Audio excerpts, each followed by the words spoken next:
Something changes deep inside us after 70. It's not just the number of birthdays we've celebrated or the years we've lived through. It's something quieter, something more spiritual. We begin to realize that time is no longer about chasing more, but about protecting what brings peace. It's a stage of life where clarity matters more than chaos, and peace feels more precious than ever. But here's the thing most people never say out loud. As we age, it's not just about what we should do. It's just as important to know what we should stop doing, what we should stop saying, where we should stop going, and yes, even the people we should stop meeting. Because sometimes letting go is the greatest gift we can give ourselves. This message is for anyone over 70 who wants to step into this next chapter not feeling smaller or less relevant, but lighter, wiser, and more at peace. It's not about slowing down. It's about shedding what no longer serves you. And it starts with the words we say. So let's begin with the first part.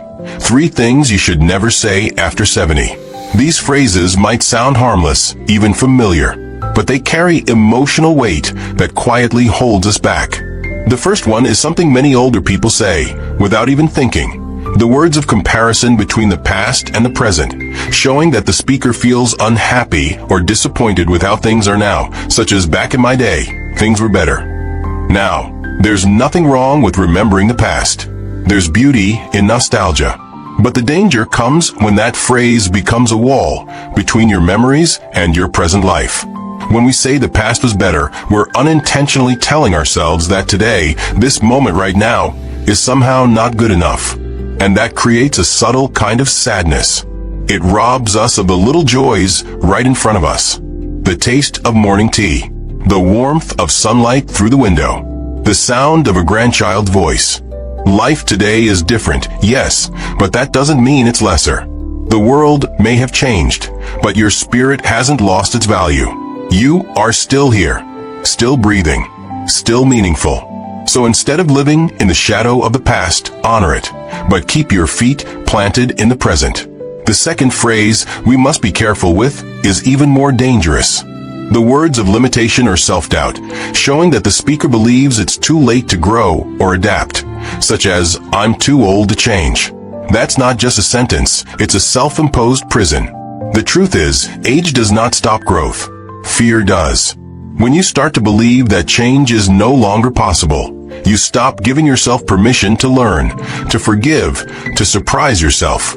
But as long as your heart is beating, you are still becoming. Change doesn't have to be big or dramatic. It can be something as small as trying a new recipe, learning how to use a phone app, or even letting go of an old grudge you've carried for decades. These small changes carry big emotional shifts. They remind you that you're not stuck.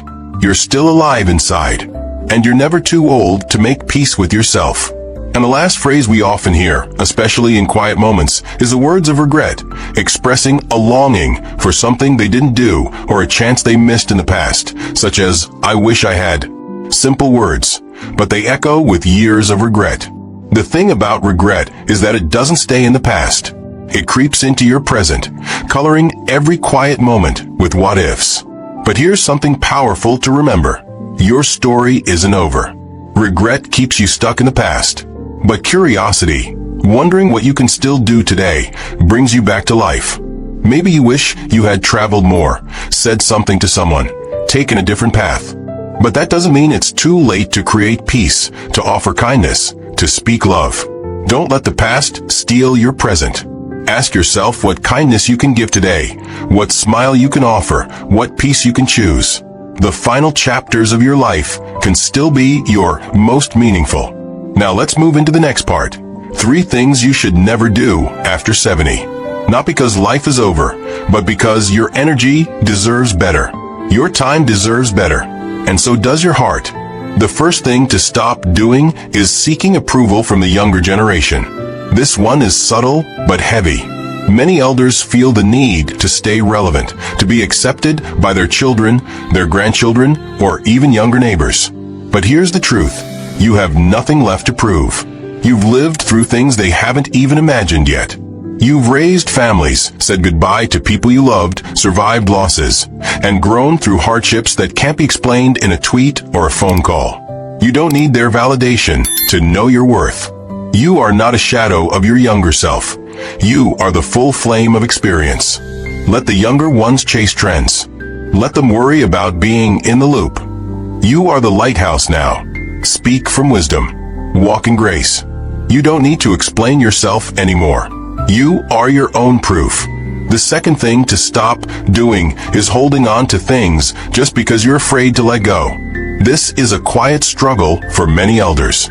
Whether the house full of old clothes, relationships that drain your spirit, or routines that no longer fit your needs, many times we hold on, not out of love, but out of fear.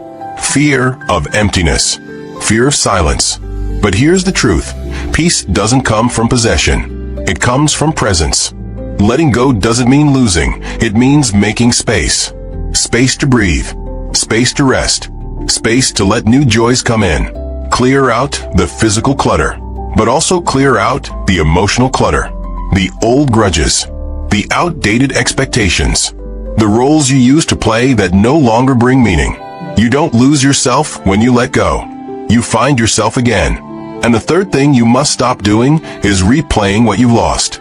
After 70, loss becomes part of life. Friends pass away. Children grow up. Roles shift. But mourning doesn't need to become your identity. You are not your grief. You are what remains. You are the love that's still here. Yes, the pain is real, but so is the warmth in your hands, the light coming through your window, the laughter of someone who still cares. Loss may shape your story, but it doesn't have to be the final sentence. Instead of waking up with thoughts of what's gone, start noticing what's still here. And when you do, say quietly to yourself, I still have this moment, and I choose peace. There's a beautiful kind of strength in knowing what to stop doing. It's not weakness. It's wisdom. It's realizing that your time is too precious to be wasted on patterns that dim your light. The next parts of this message will go even deeper, because not only do we need to be mindful of what we say and do, but we also have to be careful about the spaces we enter and the people we let into our lives. And that's exactly where we're headed next. Now let's move into the next part of this message. 3 places you should never go after 70. And when I say places, I don't just mean physical locations. I mean emotional landscapes, social situations, and even mental spaces that quietly rob you of your peace. After 70, your time and energy are more sacred than ever. And not every place is worthy of your presence. You've earned the right to walk away from anything that doesn't respect your worth.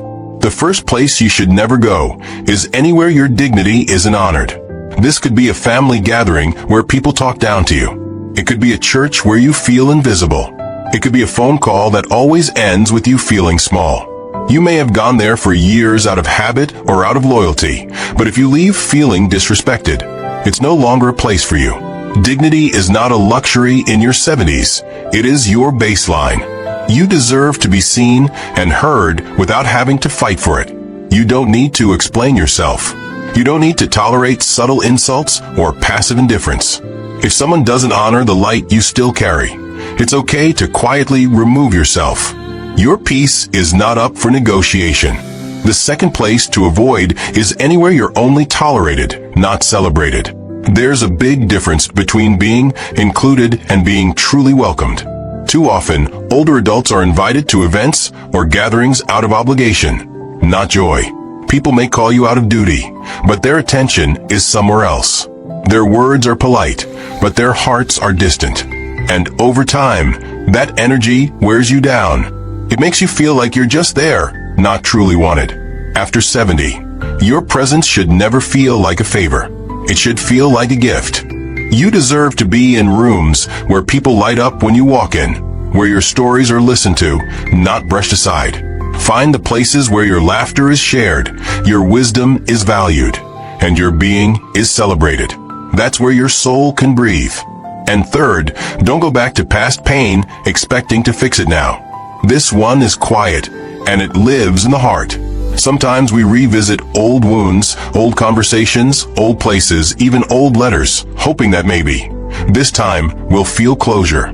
But the truth is, healing doesn't always come from reopening the wound. Sometimes it comes from releasing it, from saying to yourself, I've already survived that. I've already walked through it. I don't need to go back there again. You don't owe the past anything more. It's not your job to re-edit the memories, to rewrite what was said or unsaid. You gave what you could. You did your best with what you had at the time. And now, your job is to live forward. Let the past rest in peace. You deserve that peace, too. Now, for the final part of this message, let's talk about 3 people you should never meet after 70. And again, this isn't about being cold or shutting people out. It's about protecting your emotional space. The people you allow into your life, even occasionally, have a powerful impact on your mood, your energy, and your self-worth. You've reached an age where you've seen what people are capable of, both the beautiful and the painful. And now, you get to choose who stands beside you. The first person you should never meet is the one who only talks about what you've lost. You know the type. Every conversation turns into a long list of illnesses, funerals, and stories of decline. They speak only of what's gone, never of what remains. And being around them feels like slowly sinking into a fog of sadness. Now, grief is real, and shared sorrow has its place. But if someone never looks up to see what's still blooming in life, they can pull you into the same darkness. You need people who remind you of what still matters, what still works, what still warms your heart. Life is not over. And you don't need someone constantly pointing to the endings when there are still so many middles and beginnings left.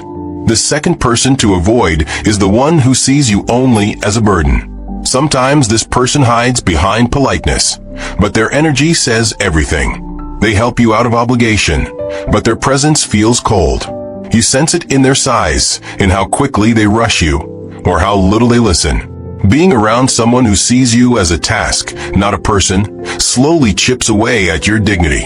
And it can make you question whether you deserve to ask for help or take up space. But let's be clear, you are not a burden. You are not extra weight.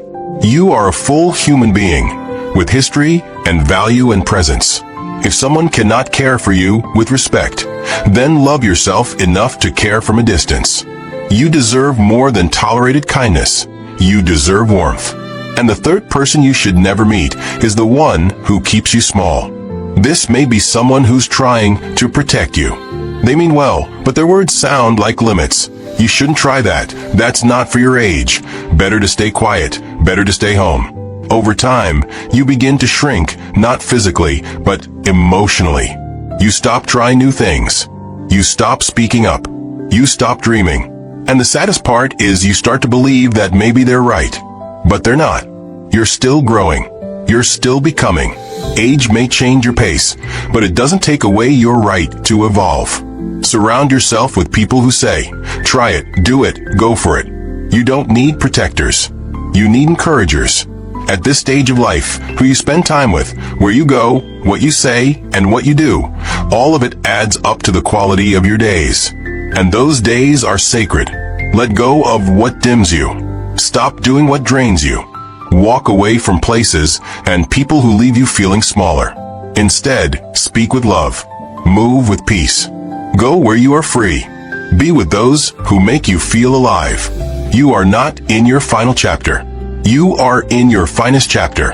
And it begins when you choose peace over pressure, dignity over drama, and freedom over fear. Let this be your quiet revolution. So, if you've made it to this point in the message, take a breath. Let everything you've just heard settle softly in your heart. This is not a list of rules. It's a gentle reminder, from one soul to another, that life after 70 is not about fading. It's about refining. You're not less than you were. You're more.